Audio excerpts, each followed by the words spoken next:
Selamat datang kembali di channel saya Green Mombat. Di sini saya akan mengulas penggunaan Kawasaki ER6N. Mungkin di awal video tadi ada satu hal yang kontroversial ya, itu adalah akselerasi Kawasaki ER6N saya Green Mombat.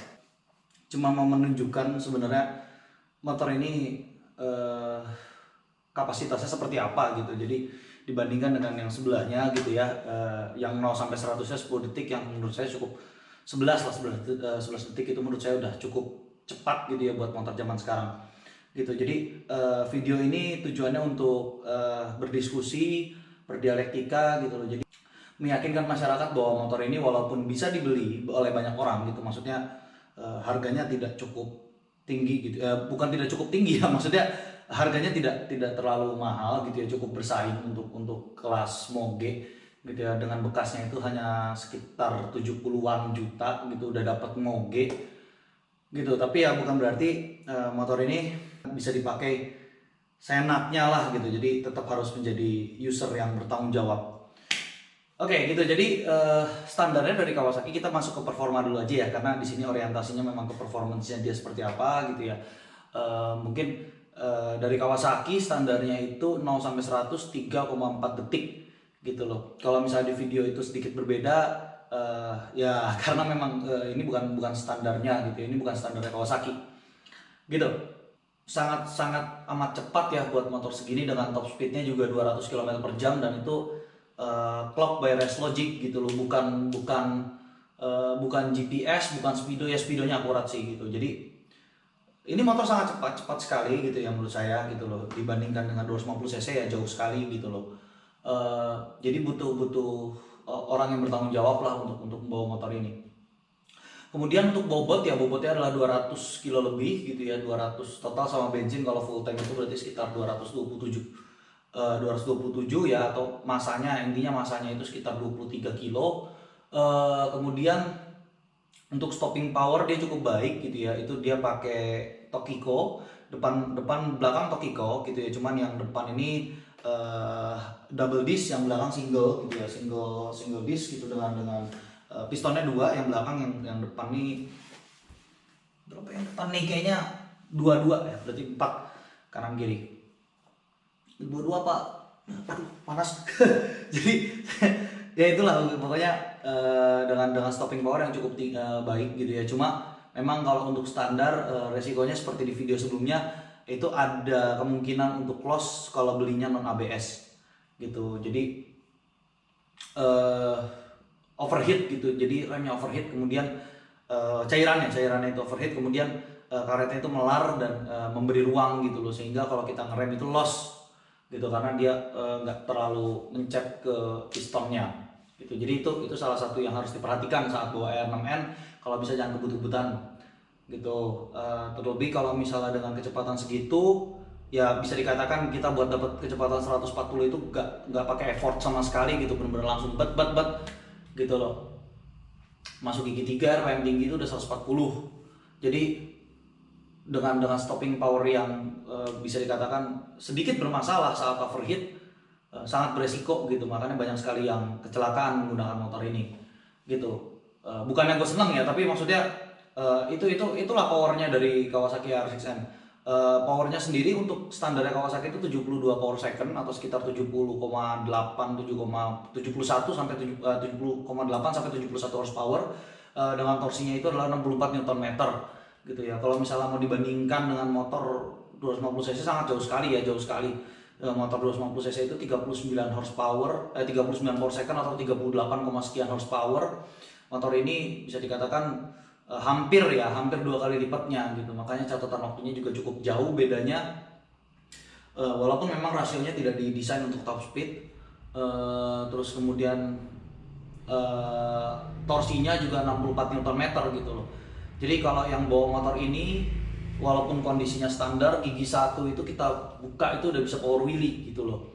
Jadi hati-hati gitu loh bawanya gitu kan. Karena kalau misalnya kita power wheelie berarti cuma rem belakang gitu. Jadi concernnya itu ke keselamatan sih. Terus yang kedua ada di beloknya gitu ya. Jadi cara beloknya motor ini ada videonya, saya udah pernah bahas. Nanti saya mungkin taruh linknya kalau saya nggak lupa. Terus saya bikin di atas itu kan ada kayak semacam pop up gitu. Kalau nggak lupa ya. Jadi cara nikungnya ini memang sedikit berbeda karena dia sudut racknya ini sangat tinggi, beda sama dengan motor-motor sport yang fairing. Ninja 650 nya juga sejenis ya. Jadi karena Ninja 650 itu kodenya bukan EX tapi ER gitu loh. Dia cuman ini dipakein fairing gitu loh. Secara overall sama semua gitu. Nah, untuk cara nikung kita harus terbiasa menggunakan counter steering gitu loh. Makanya saya kemarin bilang untuk yang biasa bawa Pulsar 200 ns, Tiger, Scorpio, terus ya motor-motor yang biasa untuk counter steering, bawa motor ini seharusnya tidak ada masalah gitu. Tapi kalau orang yang biasa bawa Ninja 250 terus kemudian masuk ke motor ini, dia harus belajar kembali bagaimana caranya counter steering. Jadi ya mungkin bisa dilihat ya kalau chicken strip di ban depan saya cukup tergerus gitu ya, ban belakang juga sama kadang-kadang sih, cuman biasanya nggak sampai pinggir gitu, karena memang tekniknya itu counter steering gitu, bukan stangnya lurus gitu. Terus apa namanya, untuk kapasitas bensin tanpa reservoir itu kalau nggak salah 16 liter, dengan fuel consumptionnya itu 1 liter 21 sampai 22 km per liter gitu, atau mungkin range-nya kalau di kota Jakarta itu sekitar 1:18 gitu. Tapi kalau misalnya kayak saya tinggal di luar kota besar, saya di Karanganyar, itu saya bisa dapat 1:23, 25 gitu ya, rata-rata 1:21 lah kalau standar gitu ya. Peak power-nya juga di 8.500 yang sangat gampang tercapai, makanya motor ini bisa dikatakan cukup irit gitu. Kemudian untuk desain, saya nggak bisa bicara desain ya karena saya bukan orang desain gitu ya. Cuma menurut saya lebih senang desainnya Z650 yang baru gitu, karena memang apa namanya, dia lebih kecil, lebih ramping, lebih nimble dibandingkan predecessor. Nah itulah, yaitu ini Kawasaki R6N, apalagi yang versi gen pertama itu yang lampu sennya di sini. Cuman nggak tahu, kayaknya nggak masuk ke Indonesia, kalaupun masuk itu lewat importer umum. Gitu. Jadi secara overall seperti itu. Terus pegel apa enggaknya, karena biasanya ini saya ganti ya footstepnya ya, karena footstep standar itu ada di sekitar sini, di bawah gitu ya. Di kaki memang sedikit panas gitu ya, tapi nggak terlalu bakar lah gitu, karena kita pakai sepatu juga kan kalau riding. Jadi cukup nyaman, stangnya juga upright. Tapi memang motor ini agak kurang nyaman ya buat orang-orang yang tingginya sekitar 160-an. Kalau dia tinggi di 170 ke atas udah cukup nyaman pakai motor ini. Busanya juga empuk, sama yang belakang juga empuk gitu. Jadi nggak kelihatan kita bawa moge lah gitu, karena bawa moge kan kesannya joknya keras segala macem gitu.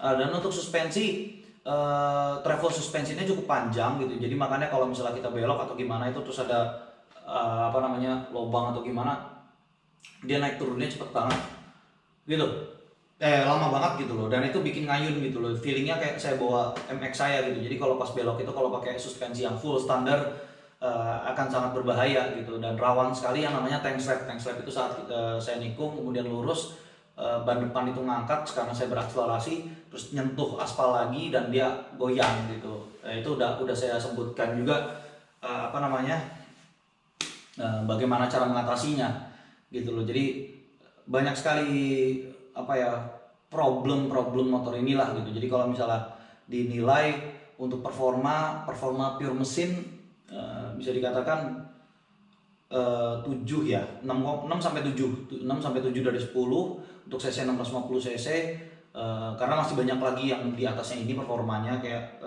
Ducati 696 gitu ya, atau CBR 650 gitu ya. Ya dia 4 silinder sih gitu. Atau bahkan sama MT-07 pun ini kalah performa gitu. Nah, terus kemudian untuk pengereman saya kasih nilai, selama nggak overheat nilainya cukup baik ya, dia di 8. Tapi kalau misalnya dia udah overheat ya udah drop kedua gitu. Jadi mungkin rata-ratanya sekitar 5 lah, 5 dari 10. Terus kemudian untuk suspensinya, kalau untuk daily ini nyaman banget ya kalau buat daily, selama kita bawanya nggak agresif, itu sekitar nilai saya 9 lah, 9 dari 10, sangat amat nyaman gitu ya, empuk sekali gitu, tambah joknya juga empuk gitu loh. Tapi kalau misalnya untuk agresif ya nilainya sangat amat kurang ya, 6 dari 10 bisa dikatakan seperti itu Jadi kembali ya, concern saya di sini ini bukan motor start terbaik. Jadi jangan berpikir gue sekarang misalnya pakai motor bebek 150 atau motor batangan 150 cc, terus gue punya duit 80 juta asal aja beli motor ini. Jangan seperti itu gitu ya. Dan ini mungkin kalau ada orang tua yang melihat video gue bisa kalau misalnya emang punya uang gitu terus anaknya minta motor ini, coba dilihat lagi gitu anaknya kira-kira bisa responsibel gak dengan motor ini gitu. Karena ya balik lagi, nyawa nggak ada yang jual gitu. Dan untuk perawatan secara overall sih sama aja sama Ninja 250 gitu ya, cuma memang dia agak sedikit lebih mahal gitu ya. Kayak kampas rem depan itu udah pasti mahal karena dia double disc. Satunya itu kalau nggak salah, gue lupa harganya tuh 800 apa kalau nggak salah, 700-an satunya sebelah, terus yang belakang juga sama 700-an. Jadi kampas depan belakang itu sekitar 2,2 2,3. Terus oli gitu, kalau oli kita langsung beli di Kawasaki dikasihnya 3 liter gitu, tapi sebetulnya dari buku panduan kalau misalnya itu butuhnya 1,7 tanpa ganti filter, 1,9 ganti filter, dan 2,1 kalau mesinnya kering. Untuk filter olinya sama Ninja 250, jadi masih murah gitu ya, harganya sekitar 100-an gitu ya buat kelas moge gitu. Jadi itu secara overall performanya. Terus kemudian kalau misalnya gue mau bandingin ya, gue di sini mau ngebandingin sama dua motor walaupun motornya nggak ada di sini. Yang pertama dengan ZX6R, yang kedua dengan Z800. Gue tahu beda kelas gitu ya, gue tahu sekali itu beda kelas. Pertama untuk Z800 ya, Z800 powernya sangat smooth, beda sama ini cukup liar gitu. Jadi walaupun Z800 punya cc yang bisa dikatakan jauh lebih besar daripada motor ini, akselerasinya memang bagusan Z800 sih tetap ya. Cuman kerasanya lebih liar di bawah 100 itu ini gitu. Jadi kalau ini gampang banget ngangkat gitu, power wheel itu gampang banget. Nah terus kalau dibandingkan dengan ZX, RPM atasnya nggak kerasa lah motor ini gitu loh. Jadi kalau ZX tuh RPM atasnya jengat gitu, kalau ini RPM atasnya ya udah gitu, landai-landai aja kalau standar gitu. Sama Z800 juga sama. Jadi kalau bisa dikatakan tiga motor ini untuk RPM bawahnya enak ini, kemudian masuk RPM tengah, itu masuk RPM tengah lebih enak pakai Z800, terus kemudian masuk RPM tinggi itu enak ZX6R gitu. Dan kemudian untuk nikung juga buat agresif gitu, agresivitas jelas enak. Yang paling enak itu ZX6R, kemudian tengah-tengahnya ada Z800, kemudian terakhir ini yang paling bontot gitu loh. Jadi ya gue tahu ya beda kelas gitu, cuma maksud gue kalau misalnya ada yang penasaran antara beli motor Z650 baru atau Z800 bekas gitu, gue lebih menyarankan beli Z800 bekas atau ZX6R bekas gitu kalau yang memang senangnya performance gitu ya.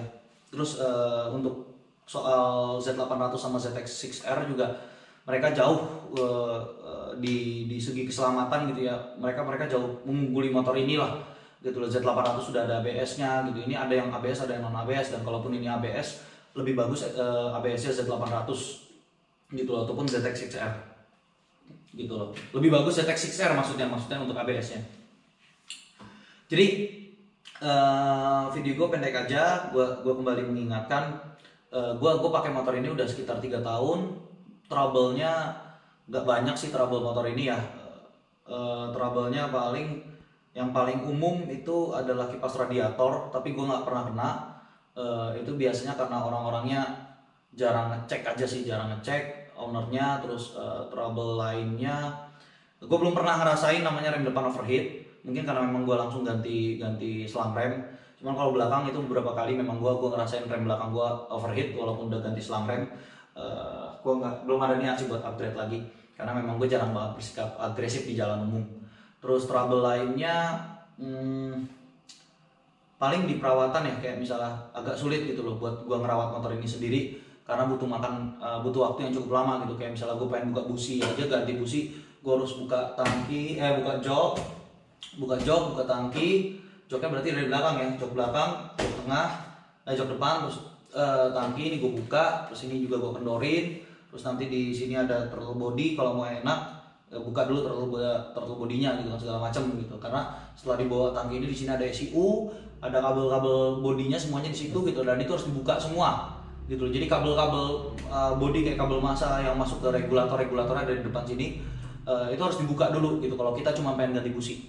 Jadi hasilnya cukup banyak gitu ya dibandingkan dengan motor-motor lain gitu ya. Jadi Kalau misalnya memang kurang cekatan, ganti busi aja di Kawasaki-nya itu bisa 100 sampai 200 ribu gitu ya, rata-rata 150 ribu gitu. Jadi kalau misalnya memang kurang begitu banyak waktu motornya buat daily, ya siapkan dana lebih aja lah buat apa namanya, ganti businya gitu. Dan kalau misalnya untuk oli gampang ya, oli tinggal gue ngelepas under cowl doang gitu, terus bautnya di bawah sama di atas satu gitu kan, satunya di sini satunya di bawah, itu udah gue tinggal lepas aja, gampang banget itu mah. Ya standar lah, standar gitu. Dan itu kalau mau enak ya di pedok gitu, kalau di pedok olinya bisa keluar semua, kalau nggak di pedok ya berarti dia agak lama aja gitu keluarnya. Terus filternya juga ada di bawah gitu ya, nggak kelihatan sih dari gue, cuman kayaknya di kamera kelihatan ada di sekitar bagian sini, di bagian bawah sini itu tinggal bukanya pakai tangan bisa, ngancakinnya juga sama gitu. Terus kalau misalnya untuk penggantian kampas rem, sampai sekarang gue nggak pernah ganti kampas rem sendiri karena gue nggak ada kuncinya. Kuncinya itu mirip kayak kunci mobil, dan gue nggak ada karena gue nggak pernah bongkar mobil gitu. Dan jadi agak repot gitu ya. Bleedingnya juga sama, bleedingnya bisa dari bawah gitu kan. Tapi ya ngelepasnya dari atas juga sih, sama aja gitu. Jadi untuk perawatan ya siap-siap aja, tambah dana sedikit lagi gitu ya, kayak ganti kampas rem agak hustling gitu buat ganti sendiri gitu, sama ganti busi. Jadi mungkin itu aja, udah azan. Sekian dari gua, Primo Bat out.